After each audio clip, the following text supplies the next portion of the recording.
Greetings and welcome to the Astronomy Picture of the Day podcast. Today's picture is titled Flying Saucer Crash Lands in Utah Desert.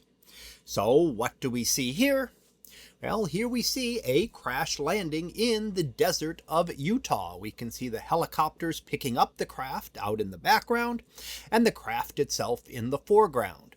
Now, what kind of flying saucer is this? Well, it has nothing to do with aliens, but is actually a craft that was launched in 2001 by NASA. This is the Genesis spacecraft and was recovered in 2004.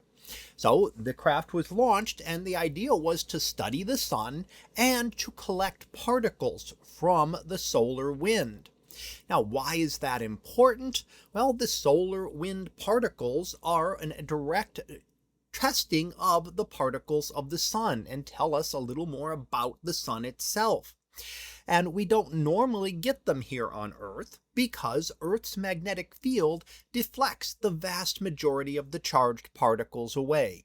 Yes, a few make it in. That's what gives us the beautiful auroral displays when the sun is unusually active.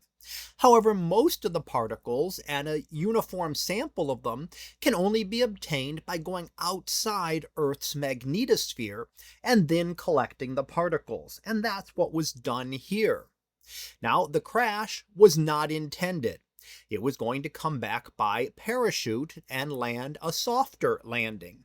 Unfortunately, the parachute failed, and therefore it ended up hitting at about 300 kilometers per hour as it crashed into the desert of Utah.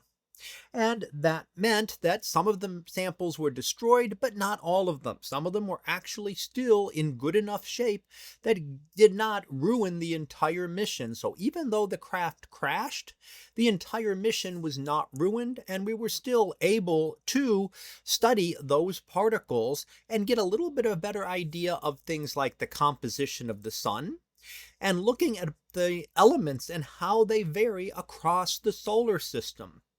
So what are the ratios of various elements and how do they compare in the sun as compared to here on Earth or at other places out farther in the solar system?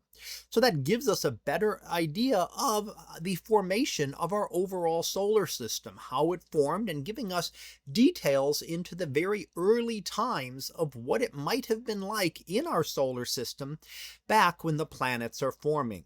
So, while not aliens landing here or crash landing in the desert, it was definitely a spacecraft, but launched from Earth and returning to Earth with samples of the sun to be able to study and give us better understanding of the early history of the solar system. So that was our picture of the day, titled Flying Saucer Crash Lands in Utah Desert. We'll be back again tomorrow for the next picture, previewed to be Flying Star Statue. So we'll see what that is about tomorrow.